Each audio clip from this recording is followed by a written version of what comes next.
approximately 18 decillion assorted colors that human beings can see. That's 18 followed by 33 zeros. Consequently, there are over 3 million different paint colors currently being manufactured. And very soon, there's going to be a color for every wavelength.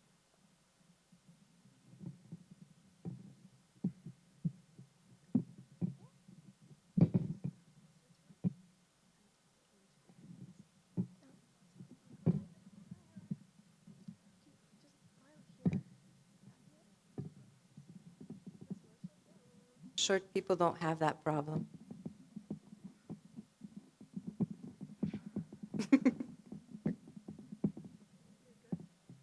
Stop. Thank you.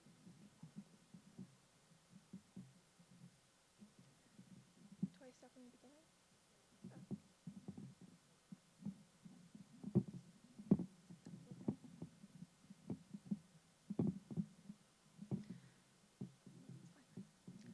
There's approximately 18 decillion assorted colors that human beings can see. That's 18 followed by 33 zeros. Consequently, there are over 3 million different types of paint currently being manufactured. And at the rate we're going, we may one day have a paint color for every wavelength. Today, my dear judicious judges, my stupendous staff, my furred peers, and lovely paint fumes, I shall reinforce my decree on why I believe that paint manufacturers should stop the creation of unregulated new paint colors from flooding the markets. From mind-scrambling hypnosis to poison osmosis and pollution runoff, the reasons to stop manufacturing new paint colors couldn't be more convincing.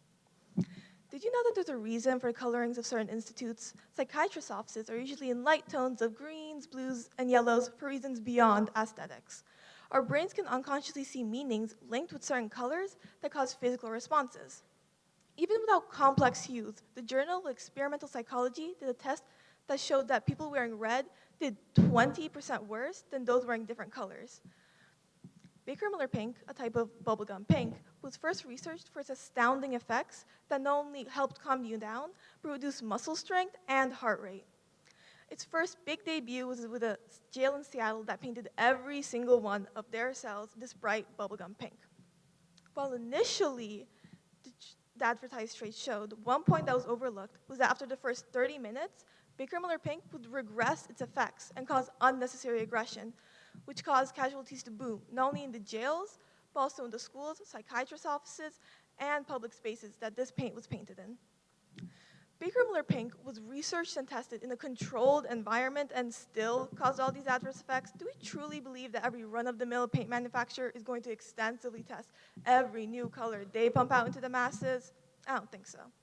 So do we truly need to risk the mental implications that come with a new paint color that has unstudied, potentially dangerous side effects? Ignoring the glaring mental implications for now, did you know that painters have a heightened risk of getting cancer? There's a 35% increase in lung cancer alone, not to mention the many, many other types of illnesses.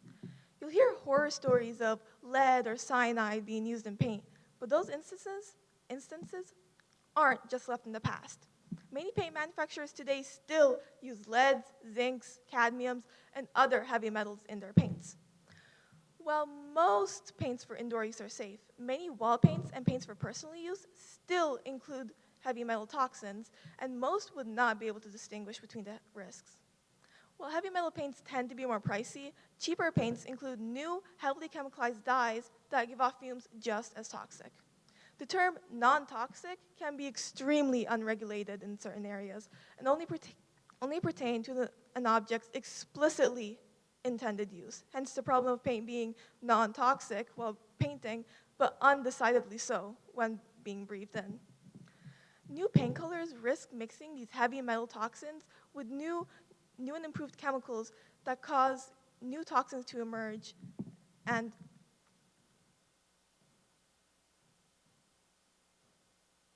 for the sake of color creation. The final debilitating effect of paint creation is the immense pollution. 58% of all microplastic pollution comes from paint creation, and 70% of paint production runoff goes into areas sensitive to pollution. Along with their low biodegradability, this does not make for a healthy carbon footprint.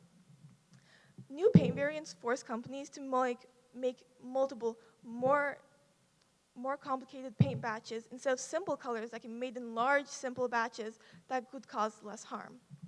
New paint colors also make the paint market more susceptible to trends, which cause them to overproduce on certain colors that, once they have popularity, cause even more pollution. A problem that would be way simpler with classic colors that can be reused repeatedly. So all I can say is stick with good old Roy G. Biv, unless you would rather take your chances with a plethora of mental hula hoops, new and improved chemicals, and pollution found in this newfound spectrum of unknown. So what would you rather? A world where a new color in your nursery causes your children to fear what's on your walls more than what's in them? Or a world where you can enjoy a safe, risk-free environment enjoying what's already at your disposal?